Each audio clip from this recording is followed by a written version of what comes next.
സങ്കീർത്തനങ്ങൾ അധ്യായം 62. ആശ്വാസം ദൈവത്തിൽ മാത്രം. ദൈവത്തിൽ മാത്രമാണ് എനിക്ക് ആശ്വാസം. അവിടുന്നാണ് എനിക്ക് രക്ഷ നൽകുന്നത്. അവിടുന്ന് മാത്രമാണ് എൻ്റെ അഭയശിലയും കോട്ടയും. ഞാൻ കുലുങ്ങി വീഴുകയില്ല. ചരിഞ്ഞ മതിലും ആടുന്ന വേലിയും പോലുള്ള ഒരുവനെ തകർക്കാൻ നിങ്ങൾ എത്രനാൾ ഒരുമ്പിടും? അവൻ്റെ ഔന്നത്യത്തിൽ നിന്ന് അവനെ തള്ളിയിടാൻ മാത്രമാണ് അവർ ആലോചിക്കുന്നത്. അവർ വ്യാജത്തിൽ ആനന്ദിക്കുന്നു, അധരങ്ങൾ കൊണ്ട് അനുഗ്രഹിക്കുന്നു, ഹൃദയം കൊണ്ട് ശപിക്കുന്നു. ദൈവത്തിൽ മാത്രമാണ് എനിക്ക് ആശ്വാസം. അവിടുന്നാണ് എനിക്ക് പ്രത്യാശ നൽകുന്നത്. അവിടുന്ന് മാത്രമാണ് എൻ്റെ അഭയശിലയും കോട്ടയും. എനിക്ക് കുലുക്കം തട്ടുകയില്ല. എൻ്റെ മോചനവും മഹിമയും ദൈവത്തിലാണ്. എൻ്റെ രക്ഷാശിലയും അഭയവും ദൈവമാണ്. ജനമേ, എന്നും ദൈവത്തിൽ ശരണം വയ്ക്കുവിൻ. അവിടുത്തെ മുൻപിൽ നിങ്ങളുടെ ഹൃദയം തുറക്കുവിൻ. അവിടുന്നാണ് നമ്മുടെ സങ്കേതം. മർത്യൻ ഒരു നിശ്വാസം മാത്രം. വലിയവനും ചെറിയവനും ഒന്നുപോലെ മിഥ്യയാണ്. തുലാസിൻ്റെ തട്ടിൽ അവർ പൊങ്ങിപ്പോകും. അവർ മുഴുവൻ ചേർന്നാലും ശ്വാസത്തേക്കാൾ ലഘുവാണ്. ചൂഷണത്തിൽ ആശ്രയിക്കരുത്. കവർച്ചയിൽ വ്യർത്ഥമായി ആശ വയ്ക്കരുത്. സമ്പത്ത് വർദ്ധിച്ചാൽ അതിൽ മനസ്സ് വയ്ക്കരുത്. ദൈവം ഒരു പ്രാവശ്യം അരുളി ചെയ്തു, 2 പ്രാവശ്യം ഞാനത് കേട്ടു. ശക്തി ദൈവത്തിൻ്റെതാണ്. കർത്താവേ, കാരുണ്യവും അങ്ങയുടേതാണ്. അവിടുന്ന് മനുഷ്യന് പ്രവൃത്തിക്കൊത്ത് പ്രതിഫലം നൽകുന്നു. അധ്യായം 63. ദൈവത്തിനു വേണ്ടി ദാഹിക്കുന്നു. ദൈവമേ, അവിടുന്നാണ് എൻ്റെ ദൈവം. ഞാൻ അങ്ങയെ തേടുന്നു. എൻ്റെ ആത്മാവ് അങ്ങേക്കായി ദാഹിക്കുന്നു. ഉണങ്ങി വരേണ്ട ഭൂമി എന്ന പോലെ എൻ്റെ ശരീരം അങ്ങയെ കാണാതെ തളരുന്നു. അങ്ങയുടെ ശക്തിയും മഹത്വവും ദർശിക്കാൻ ഞാൻ വിശുദ്ധ മന്ദിരത്തിൽ വന്നു. അങ്ങയുടെ കാരുണ്യം ജീവനേക്കാൾ കാമ്യമാണ്. എൻ്റെ അധരങ്ങൾ അങ്ങയെ സ്തുതിക്കും. എൻ്റെ ജീവിതകാലം മുഴുവൻ ഞാൻ അങ്ങയെ പുകഴ്ത്തും. ഞാൻ കൈകൾ ഉയർത്തി അങ്ങയുടെ നാമം വിളിച്ചപേക്ഷിക്കും. കിടക്കയിൽ ഞാൻ അങ്ങയെ ഓർക്കുകയും രാത്രിയാമങ്ങളിൽ അങ്ങയെക്കുറിച്ച് ധ്യാനിക്കുകയും ചെയ്യുമ്പോൾ ഞാൻ മജ്ജയും മേധസ്സും കൊണ്ടെന്ന പോലെ സംതൃപ്തി അടയുന്നു. എൻ്റെ അധരങ്ങൾ അങ്ങേക്ക് ആനന്ദഗാനം ആലപിക്കും. അവിടുന്ന് എൻ്റെ സഹായമാണ്. അങ്ങയുടെ ചിറകിൻ കീഴിൽ ഞാൻ ആനന്ദിക്കും. എൻ്റെ ആത്മാവ് അങ്ങയോട് ഒട്ടിച്ചേർന്നിരിക്കുന്നു. അങ്ങയുടെ വലത്തുകൈ എന്നെ താങ്ങി നിർത്തുന്നു. എൻ്റെ ജീവൻ നശിപ്പിക്കാൻ നോക്കുന്നവർ ഭൂമിയുടെ അഗാധ ഗർത്തങ്ങളിൽ പതിക്കും. അവർ വാളിന് ഇരയാകും. അവർ കുറുനരികൾക്ക് ഭക്ഷണമാകും. എന്നാൽ രാജാവ് ദൈവത്തിൽ സന്തോഷിക്കും.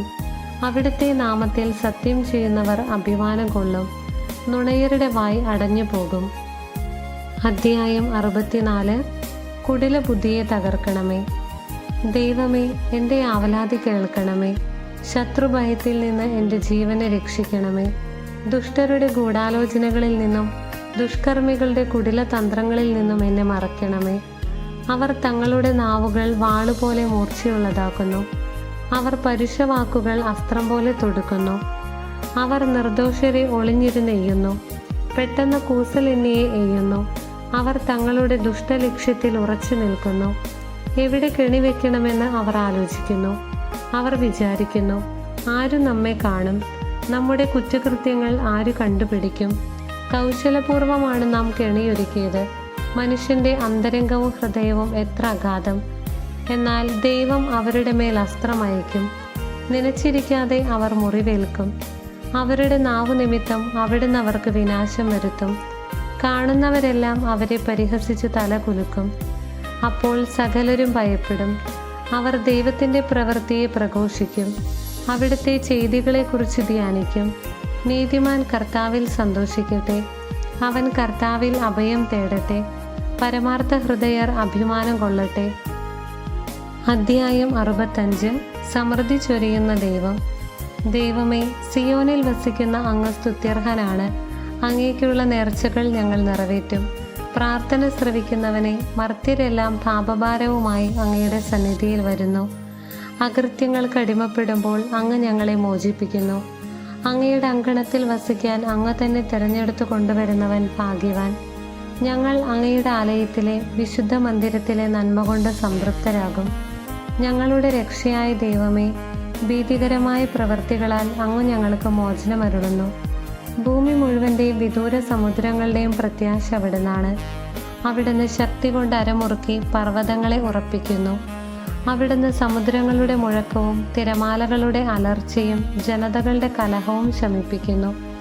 ഭൂമിയുടെ വിദൂരമായ അതിരുകളിൽ വസിക്കുന്നവരും അങ്ങയുടെ അത്ഭുത പ്രവർത്തികൾ കണ്ടു ഭയപ്പെടുന്നു. ഉദയത്തിൻ്റെയും അസ്തമയത്തിൻ്റെയും ദിക്കുകൾ ആനന്ദം കൊണ്ട് ആർത്തു വിളിക്കാൻ അങ്ങിടയാക്കുന്നു. അവിടുന്ന് ഭൂമിയെ സന്ദർശിച്ച് അതിനെ നനയ്ക്കുന്നു. അങ്ങ് അതിനെ അത്യധികം ഫലപുഷ്ടമാക്കുന്നു. ദൈവത്തിൻ്റെ നദി നിറഞ്ഞൊഴുകുന്നു. അവിടുന്ന് ഭൂമിയെ ഒരുക്കി അവർക്ക് ധാന്യം നൽകുന്നു. അവിടുന്ന് അതിൻ്റെ ഉഴവുചാലുകളെ സമൃദ്ധമായി നനയ്ക്കുന്നു. കട്ടയുടച്ചു നിരത്തുകയും മഴ വർഷിച്ച് അതിനെ കുതിർക്കുകയും ചെയ്യുന്നു. അവിടുന്ന് അതിൻ്റെ മുളകളെ അനുഗ്രഹിക്കുന്നു. സംവത്സരത്തെ അവിടുന്ന് സമൃദ്ധി കൊണ്ട് മകുടം ചാർത്തുന്നു. അങ്ങയുടെ രഥത്തിൻ്റെ ചാലുകൾ പുഷ്ടി പൊഴിക്കുന്നു. മരുപ്രദേശത്തെ പുൽപ്പുറങ്ങൾ സമൃദ്ധി ചൊരിയുന്നു. കുന്നുകൾ സന്തോഷമണിയുന്നു. മേച്ചിൽപ്പുറങ്ങൾ ആട്ടിൻകൂട്ടങ്ങളെ കൊണ്ട് ആവൃതമാകുന്നു. താഴ്വരകൾ ധാന്യം കൊണ്ട് മൂടിയിരിക്കുന്നു. സന്തോഷം കൊണ്ട് അവ ആർത്തുപാടുന്നു. ദൈവമായ കർത്താവിന് സ്തുതി.